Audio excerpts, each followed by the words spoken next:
अस्सलाम वालेकुम। क्या आप मजेदार कहानियों की दुनिया में चलने के लिए तैयार हैं? अभी हमारे चैनल को लाइक और सब्सक्राइब करें। हूरिया, बिलाल और समंदर का कछुआ। एक दिन नन्ही सी प्यारी हूरिया अपने बाबा के पास आई और जिद करने लगी, बाबा बाबा हमें समंदर देखने जाना है। उसका छोटा भाई बिलाल भी फौरन दौड़ता हुआ आया और खुशी से बोला, मैं भी जाऊंगा, मैं भी समंदर देखूंगा।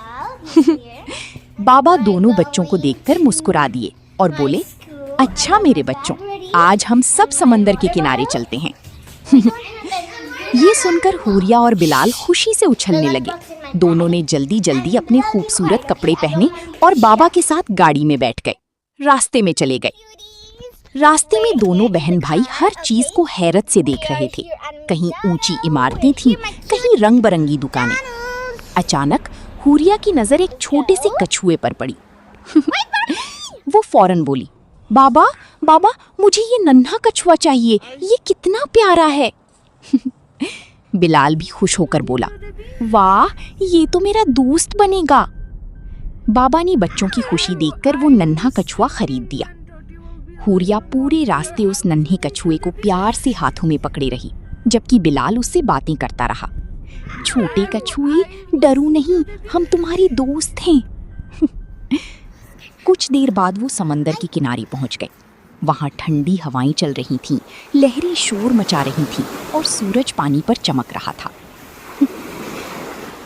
हूरिया खामोशी से समंदर को देखने लगी। फिर उसने बाबा का हाथ पकड़कर कहा, बाबा ये कछुआ समंदर में रहता है ना? बाबा ने मुस्कुराकर कहा, हाँ बेटा, यही उसका असल घर है। हूरिया ने नन्ही कछुए को अपने हाथों में लिया और बिलाल से बोली, बिलाल हमें इसे आजाद कर देना चाहिए। बिलाल ने भी खुशी से सर हिलाया, हाँ आपी, इसको उसके घर वापस भेज देती हैं। दोनों बहन भाई पानी के करीब गए और प्यार से कछुए को समंदर में छोड़ दिया। नन्हा कछुआ खुशी खुशी लहरों के साथ तैरने लगा। हूरिया और बिलाल उसे जाता देखकर खुशी से हाथ हिलाने लगे। बाबा ने दोनों बच्चों के सिरों पर हाथ रखा और बोले, मेरे बच्चों की दिल बहुत खूबसूरत है। असल मोहब्बत आज़ादी देने में होती है।